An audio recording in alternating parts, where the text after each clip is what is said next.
Di episode 5, Kuskus Gallery dan keempat kurator yang sedang dalam residensi berkunjung ke Rumah Berdaya dan bertemu dengan Budi Agung Kuswara atau Kabul, Samantha Tio, dan Pak Nyoman Sudiase. Kami berdiskusi tentang bagaimana isu-isu sosial bisa mudah diterima masyarakat melalui praktik seni partisipatoris.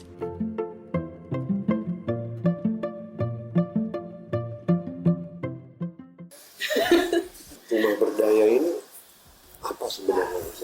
Nah, kalau Rumah Berdaya mungkin Pak Nyoman yang lebih tepat tuh cerita apa itu Rumah Berdaya. Apa itu Rumah Berdaya? Ya. Rumah Berdaya tempat rehabilitasi psikososial bagi orang dengan skizofrenia atau orang dengan gangguan jiwa. Ya, keunikannya di sini dari tempat-tempat rehabilitasi yang lain mungkin yang ada di luar Bali atau yang di rumah sakit itu ya berbasis seni dari apa namanya yang diprakarsai oleh ketua proyek lewat kami. Nah, dari awalnya kita menggunakan seni itu sebagai sarana atau alat untuk Terapi ya. lebih mencairkan apa namanya hubungan antara ya kita yang ODS atau orang dengan gangguan jiwa itu dengan masyarakat. Iya, karena kan berjarak karena stigma itu kan. Ya. Kita nggak terlalu mengarah ke terapinya sih. Maksudnya kita tidak mengklaim bahwa itu terapi, tapi memang ada dampak terapeutik. Salah satunya dikarenakan karena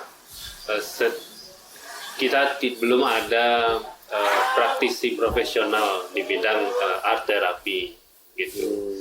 Tetapi kita memang bekerja sama psikiater dan teman Dr. Rais sebagai partner kita sini dan yang juga ini ketuanya KPSI Simpul Bali yang mensupport dari sisi profesional kesehatan jiwanya. Jadi kita lebih banyak menggunakan seni itu untuk membawa teman-teman kembali ke masyarakat, untuk merubah stigma aja. Iya. Karena ya seni itu untuk saya sih yang saya rasakan saya dapat manfaat dari sini.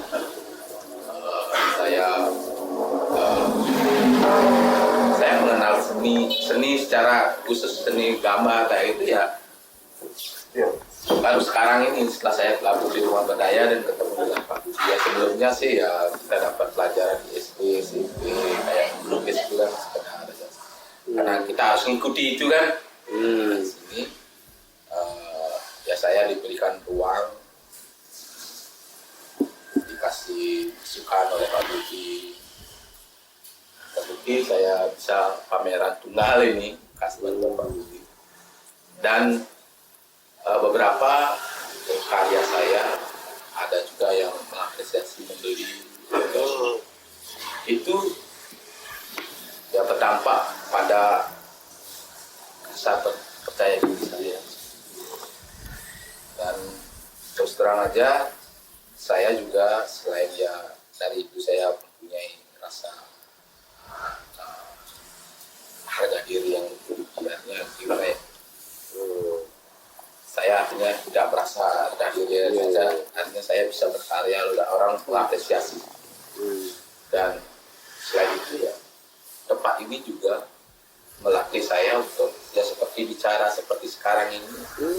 Mungkin bagi banyak orang hal yang biasa, tetapi bagi kami orang yang pernah mengalami skizofrenia itu adalah hal yang luar biasa. Saya bisa bicara. Oh, Pak Nyoman dulu pernah? Iya, saya termasuk lama dari 2001 saya. Ya, 2001 saya mengalami skizofrenia sampai dirawat di rumah sakit jiwa. Setelah itu ya saya rutin rawat atau kontrol ke rumah sakit, rutin konsumsi obat sehingga saya bisa seperti ini. Tapi dalam fase dari 2001 sampai sekarang ini, sebelum saya ke Rumah Berdaya itulah, Ya masih kerja sebentar, nggak nyaman rasanya itu, berhenti atau pernah pulang kampung lagi berapa tahun lagi baru balik lagi dari pasar. Nah ini termasuk rumah berdaya ini termasuk prestasi saya lah, harusnya udah 3 tahun udah pindah-pindahnya itu.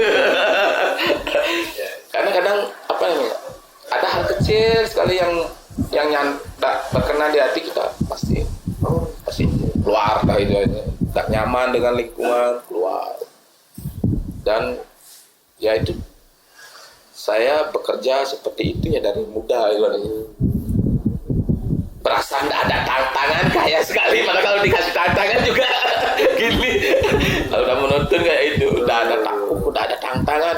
Kalau dikasih tantangan berat juga keluar juga gitu. Kayak itu. Dan ya tidak terasa loh, karena ya saya menikmati gabung teman-teman saya. Ya di sini saya merasa bahwa saya ini loh masih bisa membantu orang. Itu kan perasaan yang tidak didapatkan itu. Kalau kita di luar bisa jadi kita aja yang merasa dibantu orang itu. Nah itu perasaan itu. Sini saya merasa saya bisa memberi sesuatu kepada teman-teman, walaupun hanya ngajak ngobrol kayak itu, ngelatih teman untuk berkegiatan kayak itu. Itu membuat saya mempunyai rasa percaya diri yang lebih lah dari dulu. Nah, terus terang aja dulu saya selalu merasa diri yang paling hina, paling jelek, paling gak berharga itu. Mungkin ya faktor itu juga yang membuat saya jadi mengalami, karena mungkin beban itu numpuk-numpuk terus tidak menghargai diri. Akhirnya ya saya ngamuk di tempat kerja. Dan di sini saya mulai sedikit demi sedikit mendapat jalan untuk merasa diri itu ya punya kelebihan. Dan saya tidak sangka saya bisa pameran tunggal walaupun dalam skala kecil ini kan. Dan semua orang juga bisa ini kayak itu. Ya. Itu bukan kecilnya Pak. Iya. Itu sudah sampai. Kalau skala atau kecil atau besar itu soal lain lah. Ya artinya itulah. Artinya saya yang tidak ada apa namanya, tidak ada basic, tidak ada awalnya. Pak Budi melihat, artinya kan Pak Budi juga melihat ya apa namanya.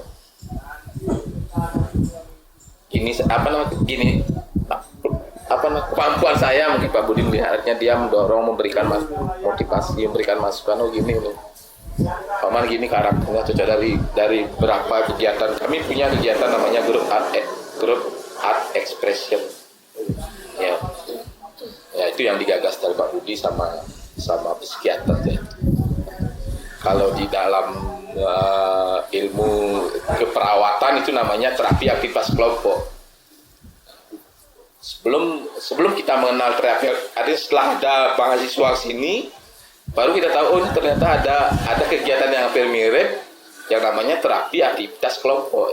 Nah dulu sebelumnya Pak Budi sama Pak Dokter itu awal kita sudah membuat kayak grup art expression, itu kegiatan berkelompok berekspresi seni.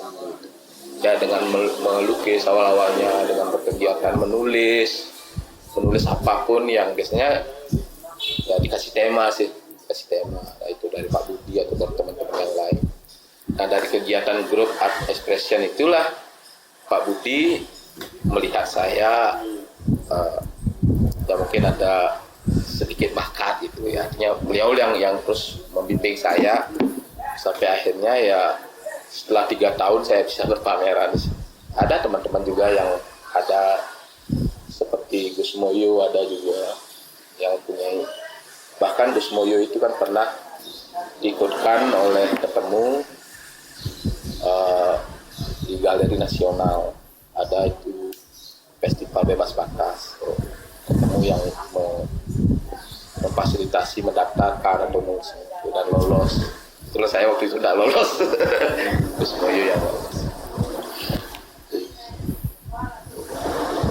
Nah dari grup Art Expression itulah ada beberapa teman yang dilihat oleh Kak Budi mempunyai bakat, kata karakteristik gitu namanya,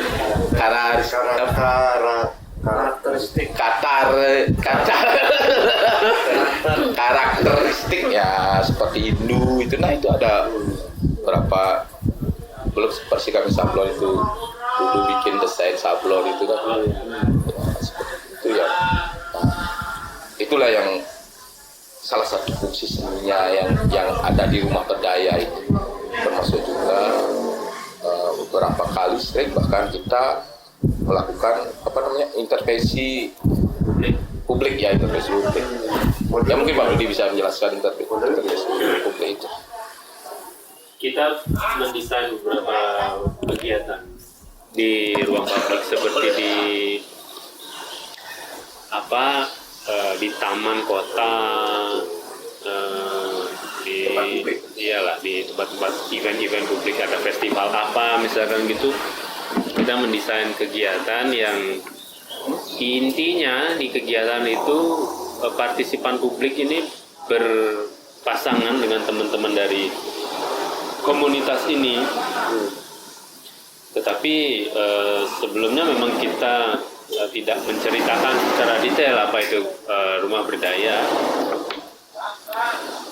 Tetapi intinya kegiatan itu lebih seringnya itu membuat publik dan teman-teman ODS ini membaur gitu bersama. Jadi memang nggak ada stigmanya, nggak ada jaraknya gitu. Untuk membuat karya bersama-sama kayak partisipatori gitu.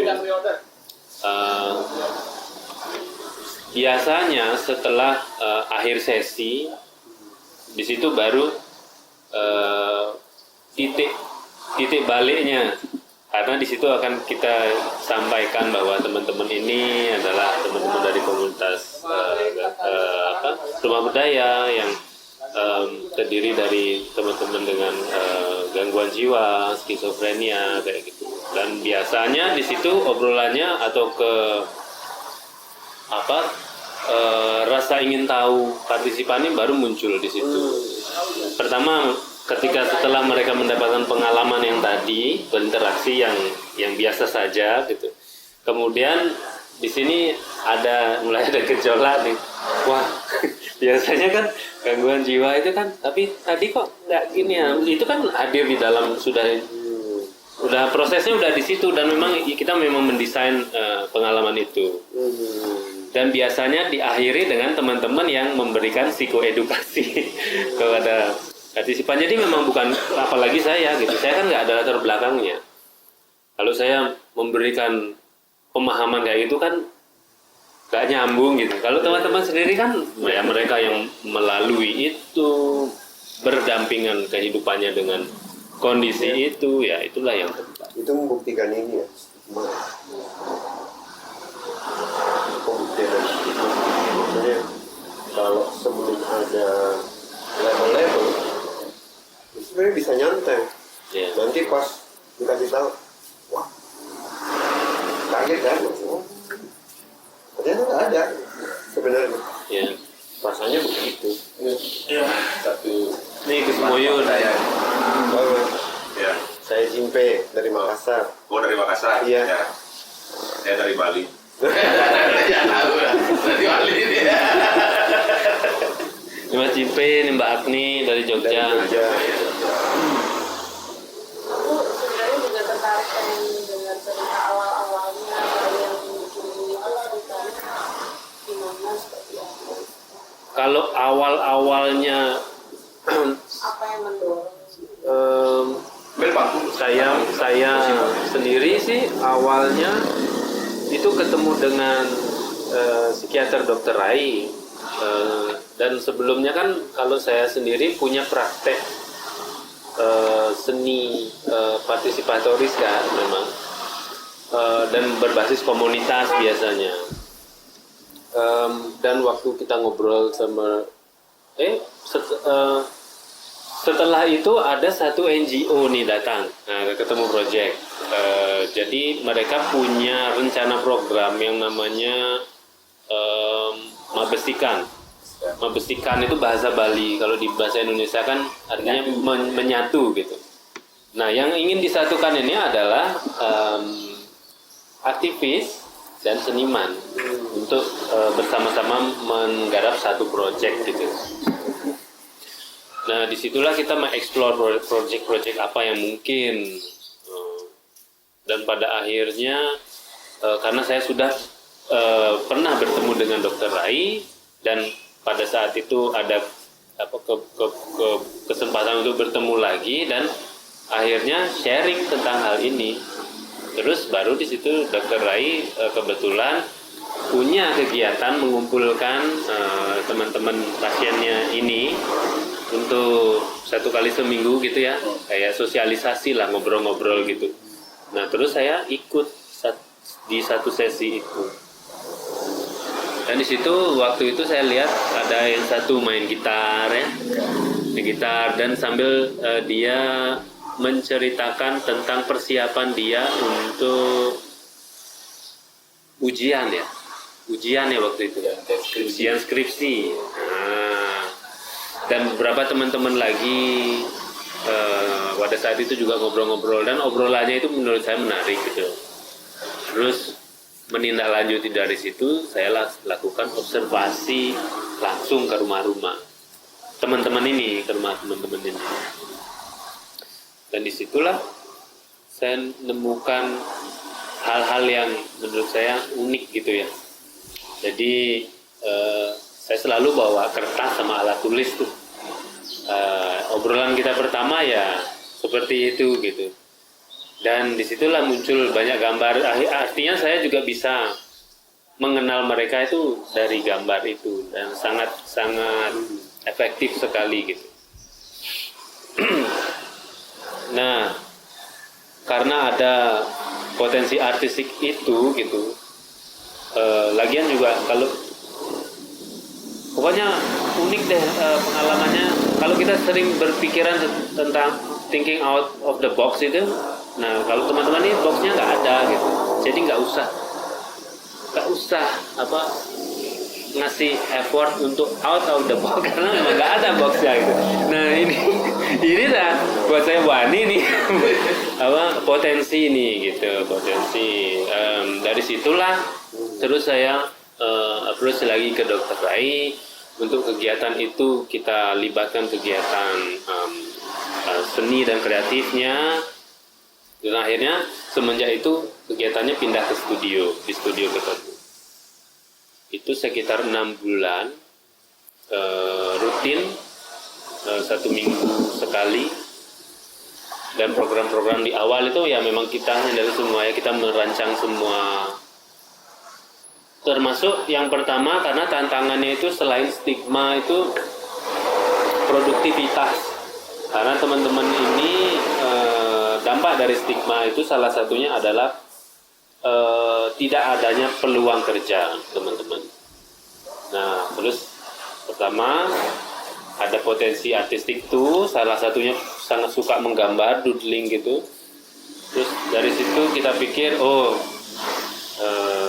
ini cocoknya kita bikin program screen printing ya, workshop. Terus sama ada satu teman yang sudah belajar memproduksi dupa. Terus kita bikin workshop untuk bikin desain label gitu, desain produk.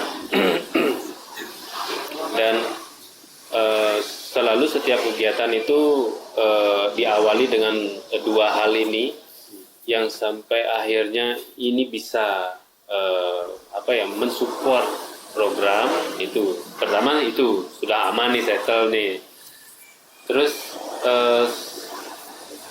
kita lagi merancang program-program yang itu tadi, intervensi publik itu, karena kan ada tantangannya satu lagi nih, stigma. Terus kita bikin intervensi publik. Terus kita cukup punya dokumentasi untuk semua kegiatan itu. Nah, sampai di akhir program Mabesikan ini, dulu kan memang ada seed funding itu kan, seed funding yang memang cukup untuk mensupport kegiatan itu memang selama 6 bulan. Tapi kita sudah punya ancang-ancang produk ini, dan pada saat itu lumayan produknya juga ya baru lumayan tuh, baru tapi sudah lumayan gitu ya. Dari situ kita berpikir material ini mau dibawa kemana ya, karena berpikiran sustainability kan, bagaimana ini bisa berkelanjutan gitu. Setelah di sini terus apa, selama Besikan ini terus apa gitu. Nah, kebetulan juga teman-teman ini berdomisili semuanya di Denpasar. Dari bekal semua program yang sudah kita lakukan, terus bekal dokumentasi itu akhirnya didampingi juga sama salah satu pendirinya Rumah Berdaya itu dari Dinas Kesehatan itu, Bu Komang Ayu, almarhum beliau, membantu untuk kita melakukan audiensi kepada Wali Kota Denpasar. Permohonannya itu sangat sederhana, permohonannya itu hanya menggunakan gedung yang nggak terpakai milik pemerintah gitu. Kita kan punya banyak tuh. Nah, terus akhirnya ketika kita audiensi, setelah itu 1 minggunya dapat gedung itu. Jadi kegiatan yang dari studio semuanya pindah ke sana. Gedungnya emang ya terbengkalai gitu. Pakai pertama kita ke sana itu. Itu baru lisan aja sih ya. Baru diberikannya masih secara lisan, belum tertulis lah gitu. Ya itu sih langsung kita bersihkan, langsung kita tempati lah, walaupun ada pertanyaan-pertanyaan, ada yang datang terus nanya ini apa nih, ini kan tempat ini dan lain sebagainya. Tapi intinya itu jalan kita pertama kali untuk membuka hubungan dengan pemerintah kota sebagai salah satu stakeholdernya. Dan sekarang ini Rumah Berdaya sudah di bawah naungan Dinas Sosial Kota Denpasar. Ya, yang Pantesan kantor ya. Ya, ini kantor sudah mulai. Dan beberapa teman-teman memang bekerja. Dan setelah pindah di tempat baru kita itu yang dikasih pemerintah itu, kegiatannya dari seminggu sekali, setiap hari jadi. Satu kali minggu kita libur gitu. Libur. Dan di situ kita ini sudah lepas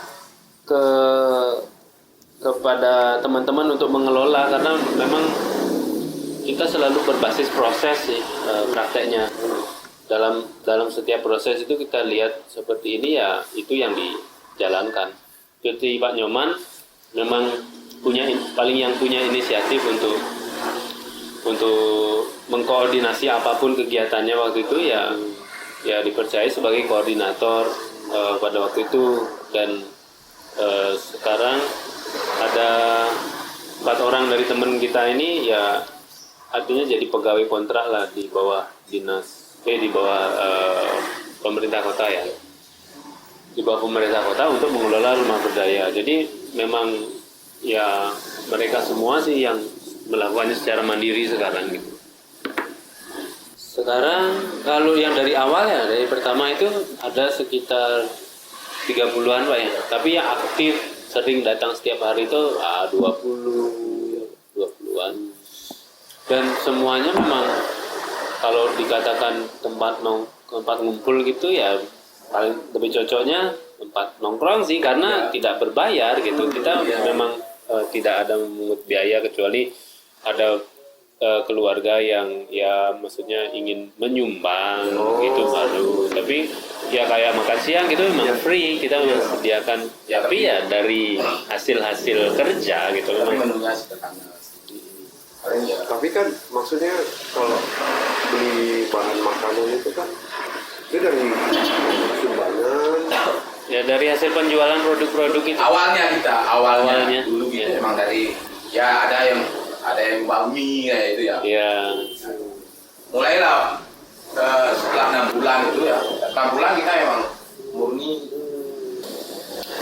Tapi ngomong-ngomong Mas Budi, maksudnya angka 30 misalnya yang ada di rumah seni sekarang itu besar atau kecil? Kalau untuk ruang lingkup Denpasar, Kecil jauh. iya. Oke.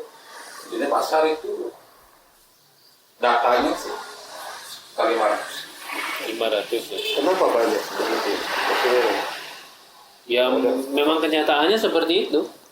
Kan kalau di apa ya?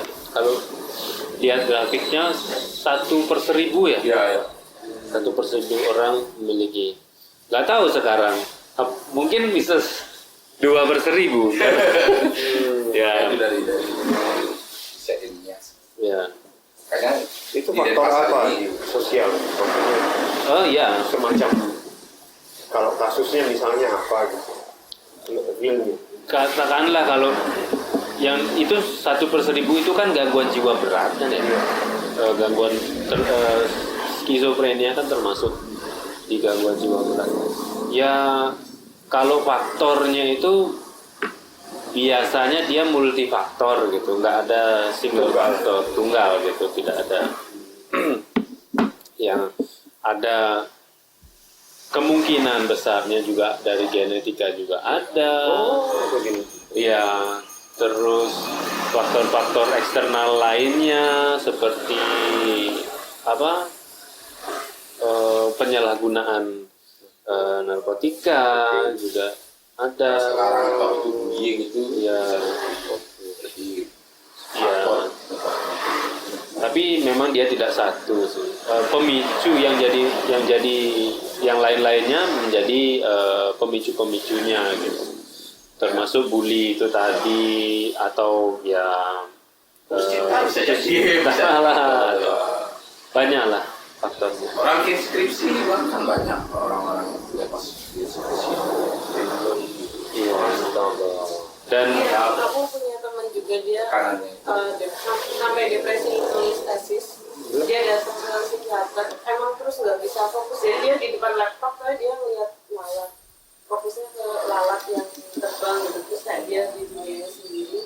Sama psikiater dikasih obat untuk menyelesaikan tesis.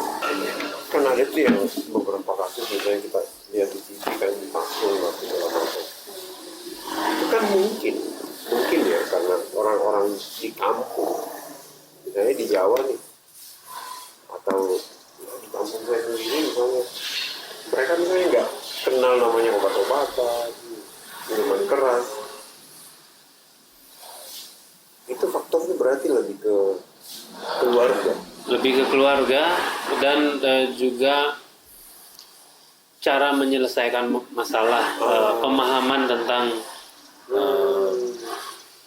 tentang persoalan kejiwaan itu. Ada memang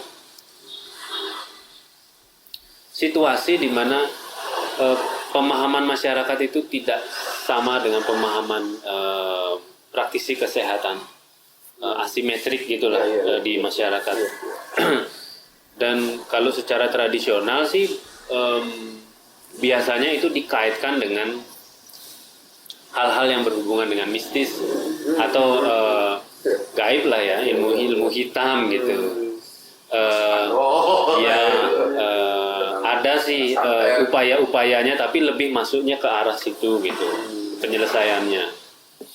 Dan di Bali sendiri rata-rata semuanya sebelum mendapatkan penanganan medis melalui itu juga sih. Kalau Pak Nyoman pengalamannya ke misalnya orang pintar dulu baru ke dokter. Oke. Sekarang gini kan, saya ngamuk dulu tempat kerja, nggak ada alasan apa ngamuk. Sudah muncul lah, tapi sebelumnya saya sudah mulai mendengar suara-suara, melihat sesuatu yang tidak nyata itu. Saya paksa kerja itu dari ngamuk. Mulai mendengar muncul saya ngamuk itu lah, tidak terkontrol. Ingat semua apa yang dia omongkan, tapi kontrol lah. Oke. Ini orang mabuk itu. Dan saya ketemu orang mabuk sekarang jarang merasa takut karena saya sudah tingkatnya lebih tinggi dari itu. Sadar dia ada kontrol, ada rasa paling berat, rasa paling kuat, ngomong seenaknya. Artinya kalau di sini kan kita lebih ke Ngenge itu biar dia. Potensi seni itu karena gini, sebelumnya proyek-proyek kita yang partisipatoris ini memang apa ya, memang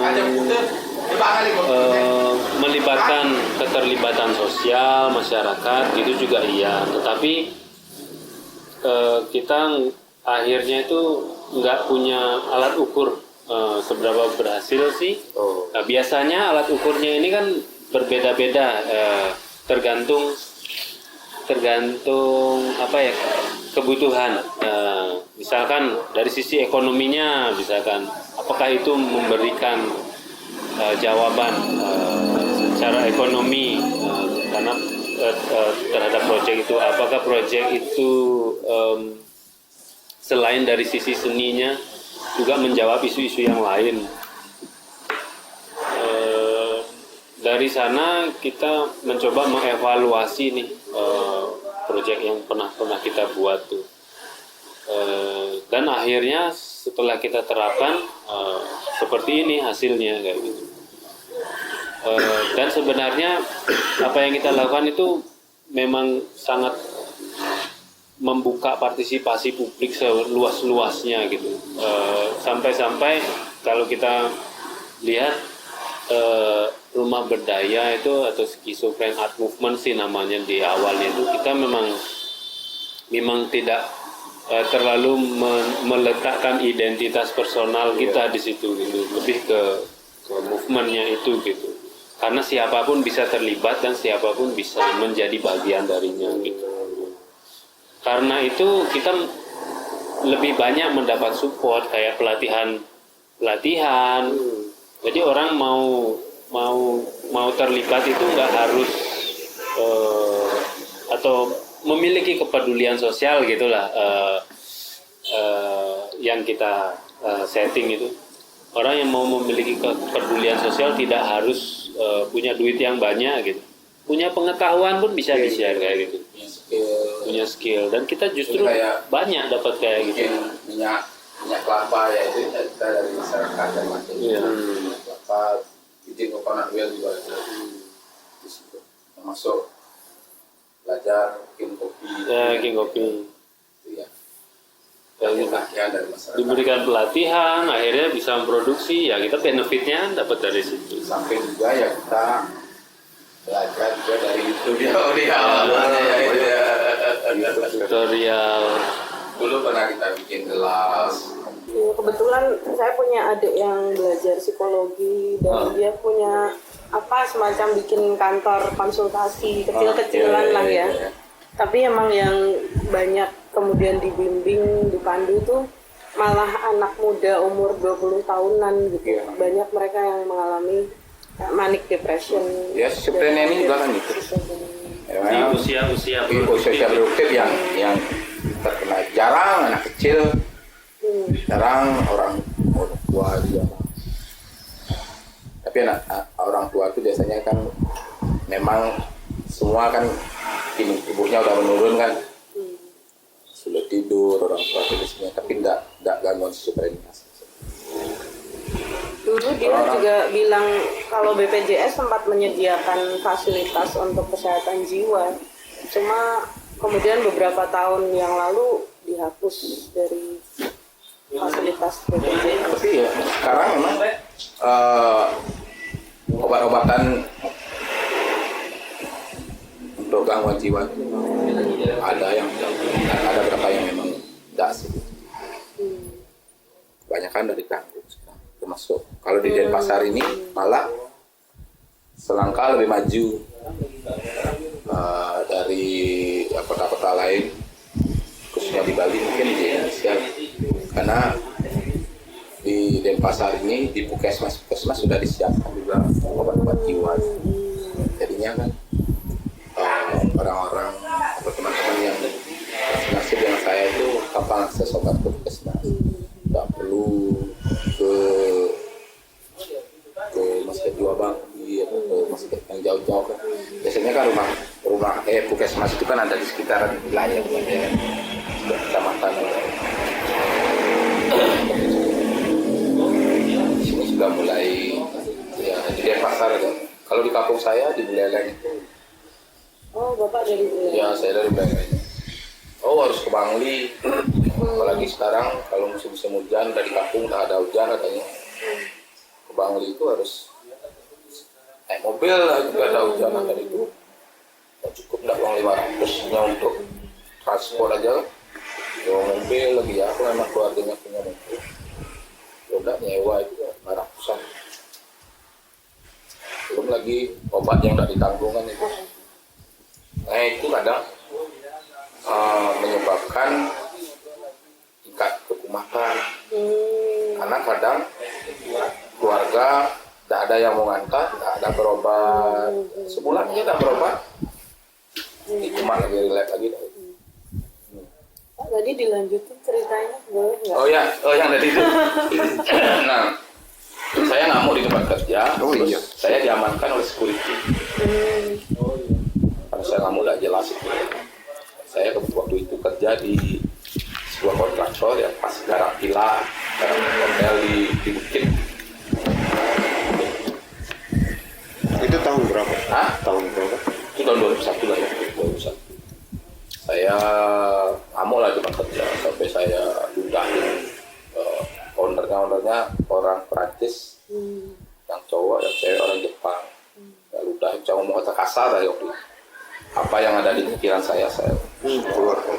Beban-beban yang saya simpen karena dulu saya nggak seperti itu, banyak bicara ya. Saya orangnya tertutup gitu. Ada masalah apapun masih saya simpan karena saya anggap terus saya menceritakan masalah saya serasa menceritakan aib saya ke orang lain, masalah sama keluarga aib saya jarang cerita. Nah itu mungkin salah satu faktor penyebabnya juga sehingga ya penuh lah ya otak di pikiran ini beban-bebannya itu beban-beban kecil itu Bang.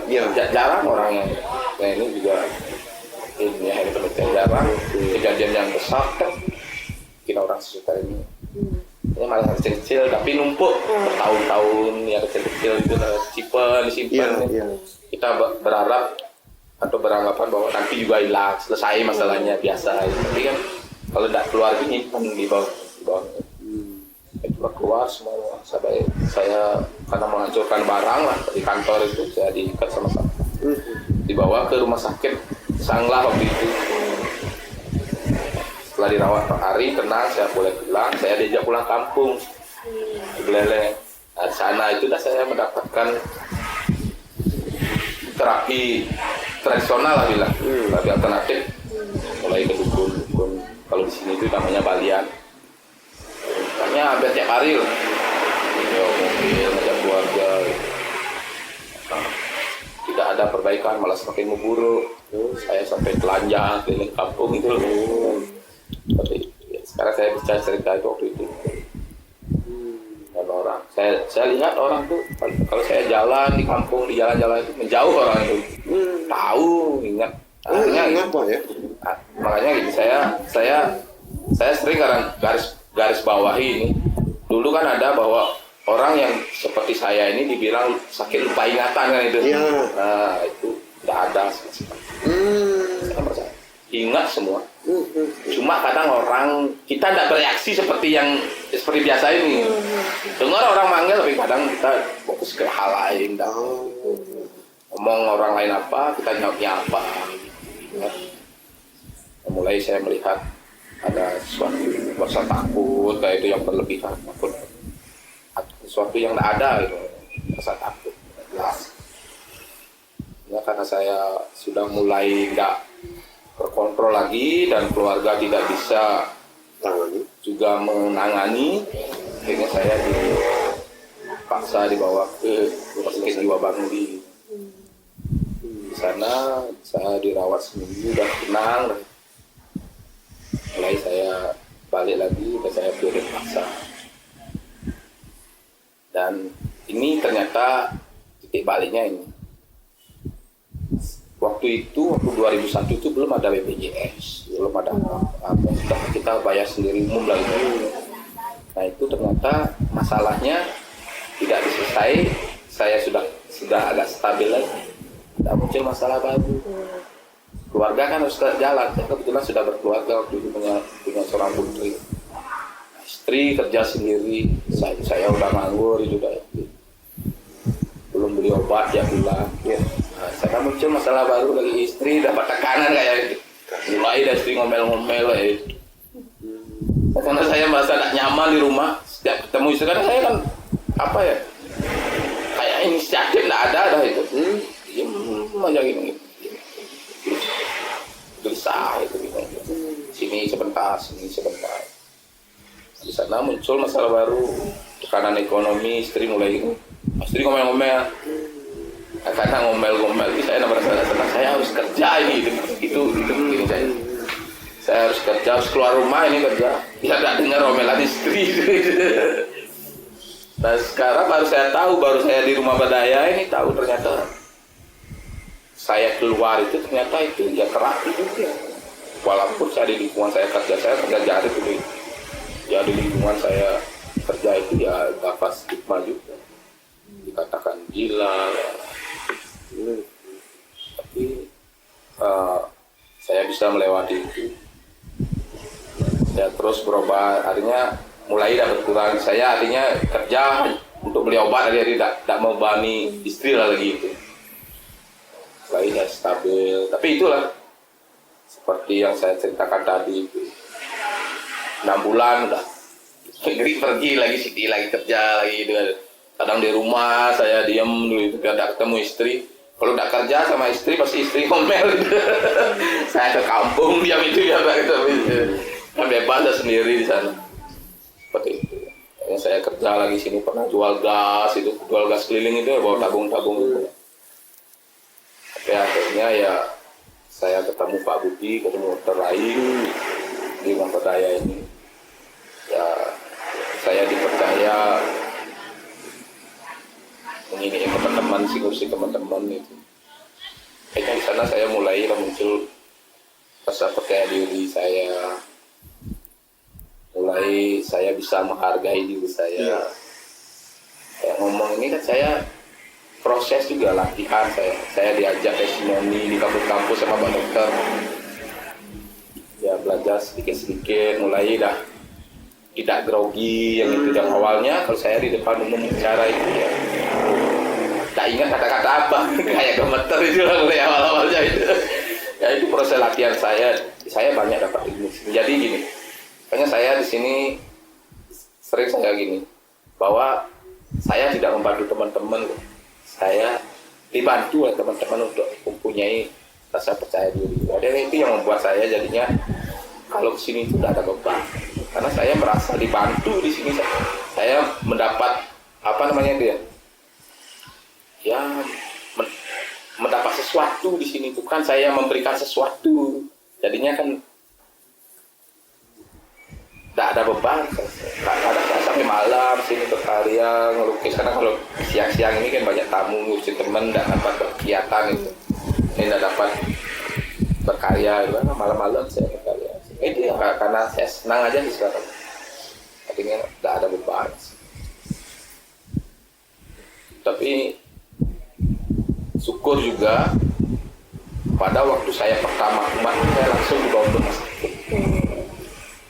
Itu yang membuat tingkat kepulihan saya, tingkat kestabilan saya yang mungkin agak tinggi, karena teman-teman itu ada yang setahun baru mendapatkan medis sudah lama sekali gitu.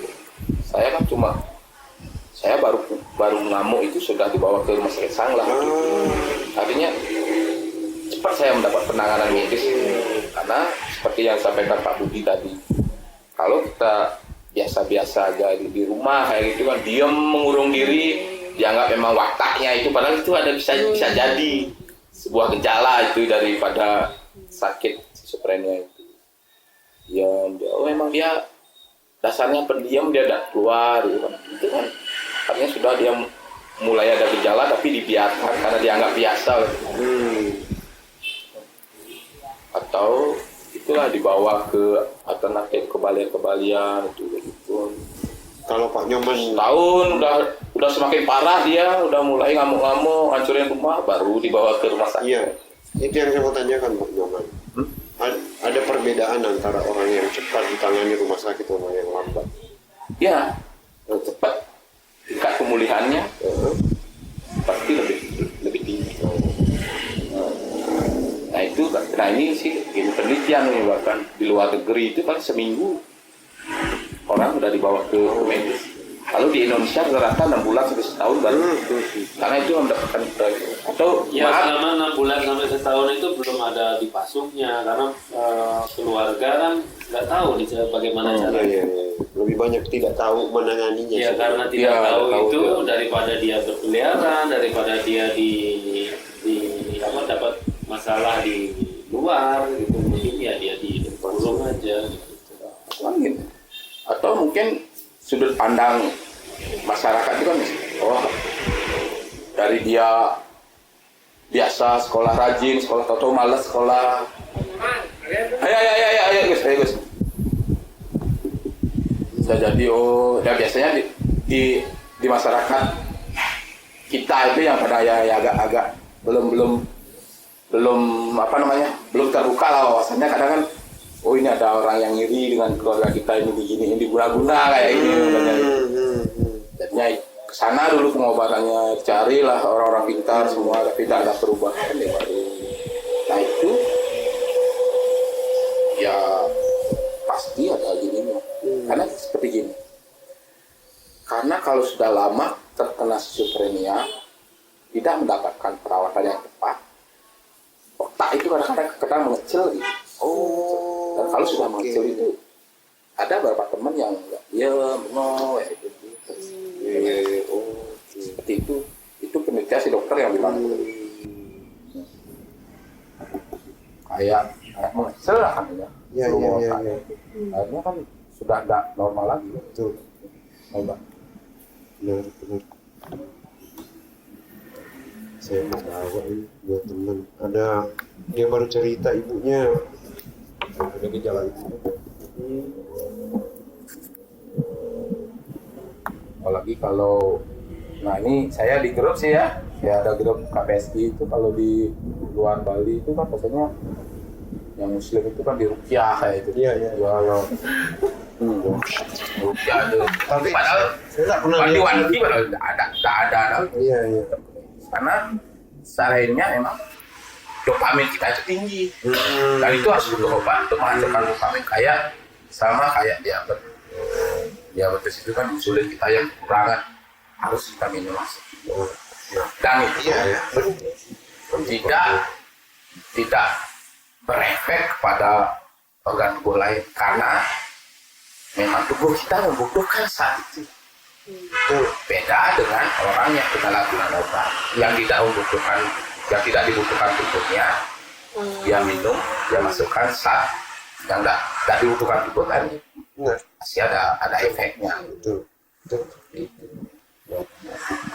Dan andai pun saya yang prinsip, andai pun walaupun itu memang banyak orang yang membantah, saya minum obat sekarang 3 jenis setiap hari, itu berefek pada kesehatan tubuh saya yang di dalam organ dalam saya tidak apa-apa.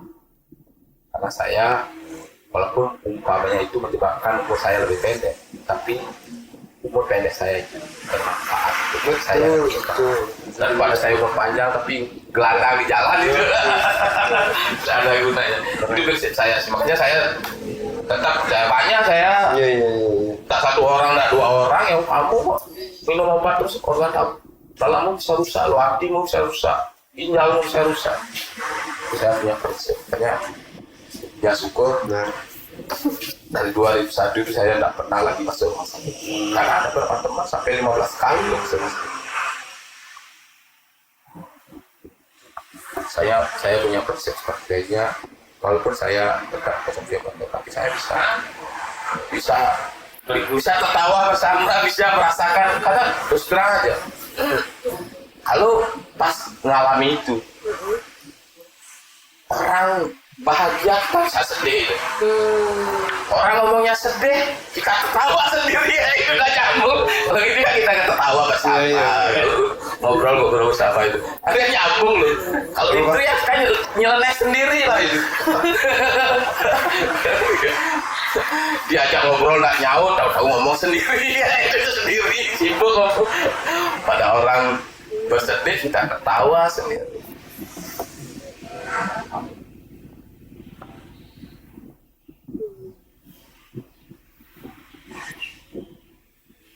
Terus dari programnya ini gimana sih sebenarnya dari yang residensi ini? Ya belum punya gambaran juga sebenarnya kalau saya. Maksudnya ya kita ketemu teman-teman di Bali beberapa selama 2 minggu mungkin. Ya itu tentu sebenarnya bukan dalam arti yang mungkin. Saya duga ya mungkin bisa saja merancang program, tapi saya secara pribadi mah tendensi saya ikut ini sebenarnya lebih ke ya belajar ke banyak orang, kan itu beda lah ya. Maksudnya kita konteks misalnya kabupaten mana udah penting banget, wah udah begini ya.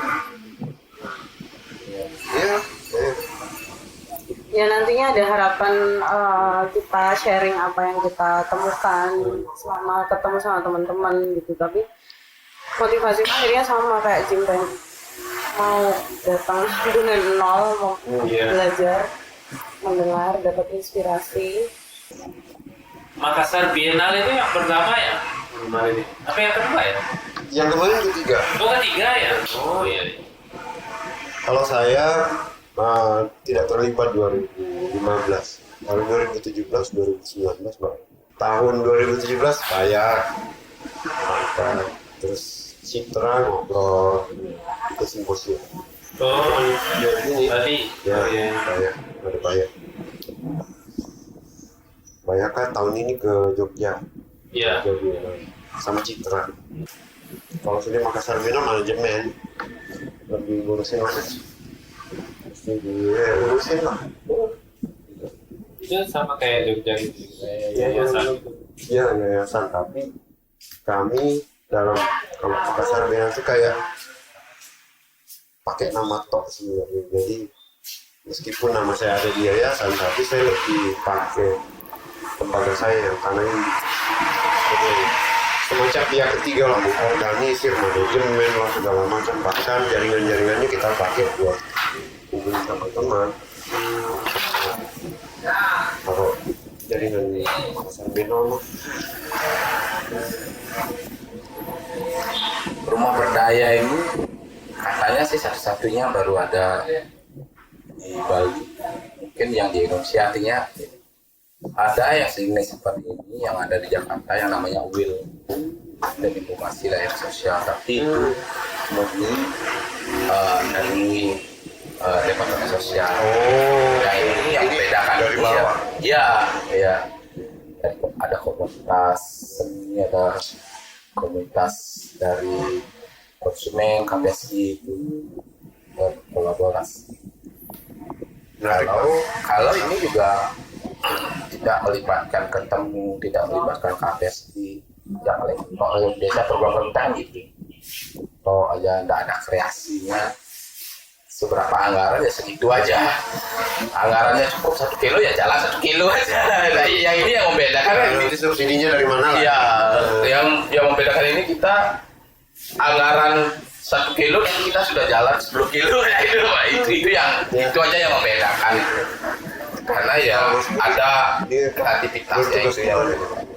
Sebagai fasilitator. Oh iya, saya fasilitator saja.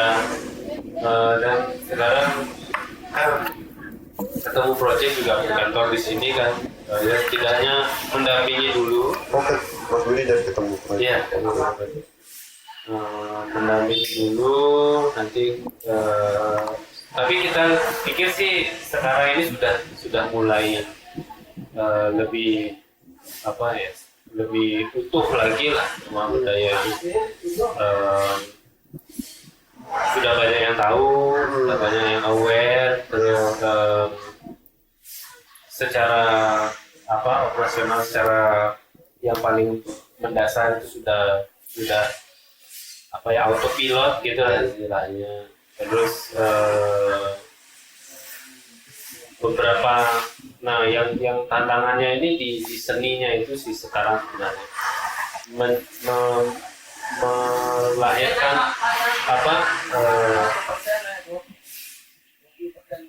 melahirkan orang-orang yang memang melihat seni ini sebagai pilihan jalannya gitu. Itu yang masih menjadi tantangan dan yang tidak bisa dipaksakan.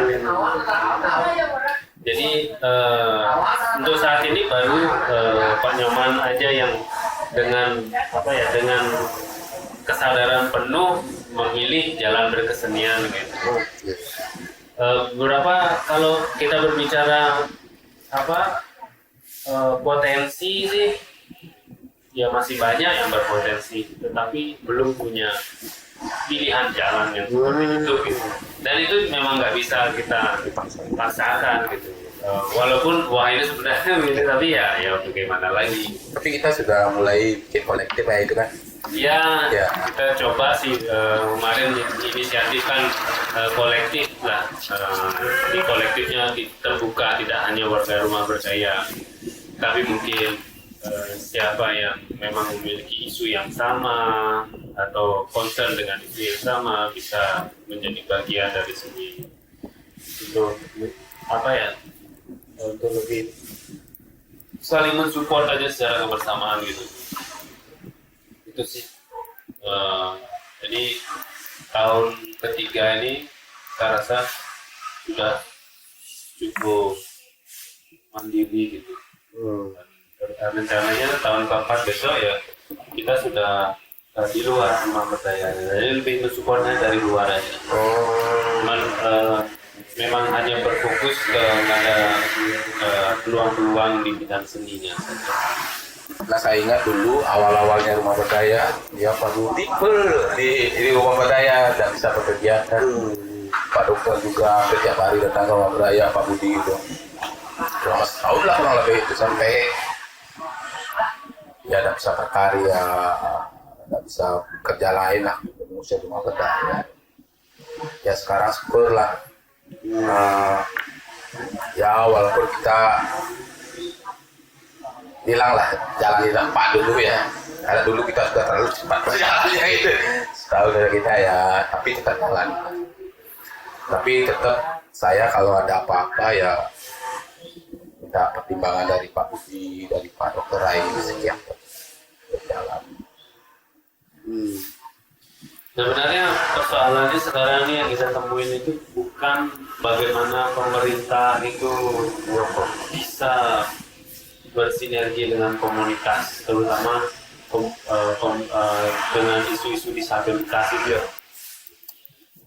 Bukan hanya bisa, tetapi setelah bisa itu bagaimana menghadirkan hal-hal yang lebih prinsip gitu. Bagaimana menghadirkan misalkan lingkungan kerja yang ramah buat disabel, hal-hal seperti itu yang sulit. Padahal ini setelah di bawah dinas sosial lah kita mengambil contoh, ada hal-hal yang merupakan gaya bekerjanya pemerintah itu yang memang akhirnya menghadirkan tekanan. Hal seperti itu tuh yang sebenarnya sudah ya dari atas ke bawah itu kan tidak berlaku buat saya untuk teman-teman di sini cara bekerja seperti itu, karena itu bisa menghadirkan relapse gitu. Maksudnya teman-teman bisa jadi berdampak kekambuhan itu sangat mungkin terjadi. Dan saya pikir inilah sebenarnya yang kuncinya. Jadi apa yang kita lakukan sekarang, ketemu project lagi mau merancang toolkit sih sebenarnya, itu dari project kita yang lain yang melibatkan semua disabilitas, tidak hanya mental tapi fisik juga.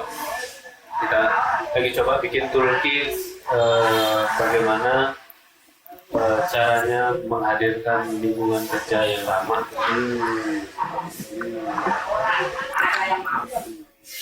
Kadang-kadang kan yang dilihat sebagai tingkat keberhasilan itu kan sekarang pemerintah sudah bisa mempekerjakan ini.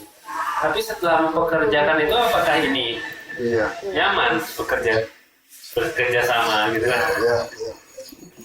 Atau justru malah mengguru? Karena memang, nah saya juga mengalami merasa kegalauan di sana. Karena awalnya kita kan lebih berbasis komunitas kan, fleksibel gitu kan. Nah sekarang ini setelah di bawah dinas sosial, kalau ada tamu harus bersurat ya gitu, udah kabar kunjung bersurat. Ya kayak kunjungan seperti ini misalnya, kan nggak bisa mendadak, harus bersurat dulu. Ya kan. Setuju dari sana baru setuju. Dan sebenarnya kita gayanya nggak kayak gitu. Itu juga ya karena saya di satu sisi sebagai pegawai kota dinas sosial yang harus mengikuti birokrasi kan, tapi awalnya saya kan basisnya komunitas, lebih bergerak cepat gitu makanya komunikasi lewat telepon aja, oke kita datang sini, kita mau ketemuan di mana kayak gitu. Nah kalau pemerintah kan nggak bisa seperti itu. Bukan saya membuat ya sedikit bingung sih untuk ini. Tapi kadang saya kita berpatokan kepada Pak Budi aja sama Pak Dokter aja. Kadang saya mengabaikan dinas sosial seperti kita bikin kopi biji ini, ya Pak Budi sudah ACC, Pak Dokter udah ACC, ya kita bergerak aja sih gitu. Karena kita punya dari awal kita punya prinsip kan, dari mulai kita nempati gedung itu kita lebih baik minta maaf daripada minta izin seperti itu. Padahal gedungnya itu baru lisan aja kita udah kalau ada orang nanya ya maaf. Karena kalau minta izin masih buat tele-tele ya itu.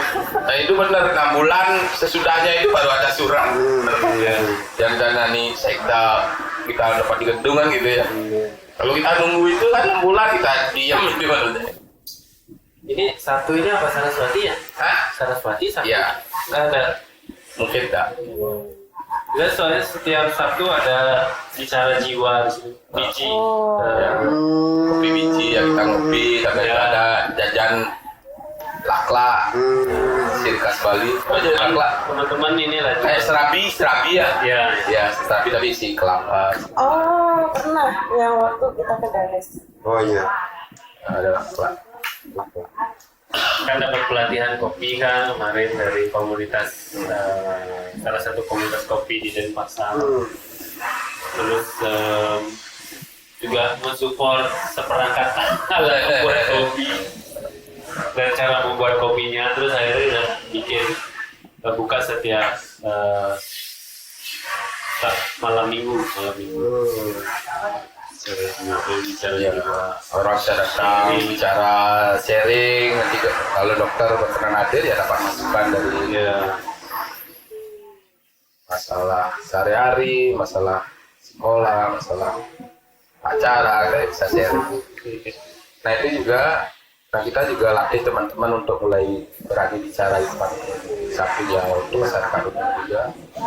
Ya kita teman-teman di sini kan biasa seperti yang saya alami dulu itu ya sulit untuk bicara di depan orang banyak itu kan karena grogi. Tapi sekarang udah mulai kayak ada nikah itu kan udah mulai berani. bisa 2 minggu berarti masih sampai kapan? Masih tanggal 15. Sampai 15 Desember, tanggal 14 ada Gelas gini kan deh, baca ya. presentasi publik gitu. Oh.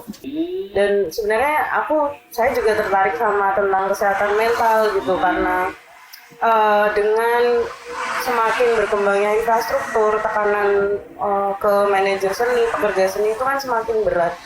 Jadi saya memang menemui sehari-hari banyak teman-teman yang mengalami depresi, sampai bahkan ada yang ke psikiater minta obat gitu, atau tiba-tiba hilang, terus nanti sebulan lagi muncul dengan meninggalkan pekerjaan gitu. Itu saya belum sepenuhnya eksplor, tapi saya tertarik dengan yang tadi kamu bilang tentang kondisi kerja itu, bagaimana kita bisa menciptakan kondisi kerja untuk orang-orang dengan pengalaman fisik dan mental yang berbeda-beda gitu.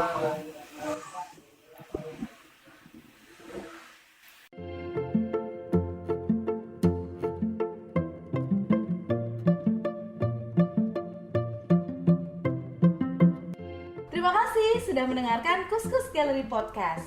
Jangan lupa follow Instagram dan subscribe YouTube-nya di @kuskusgallery.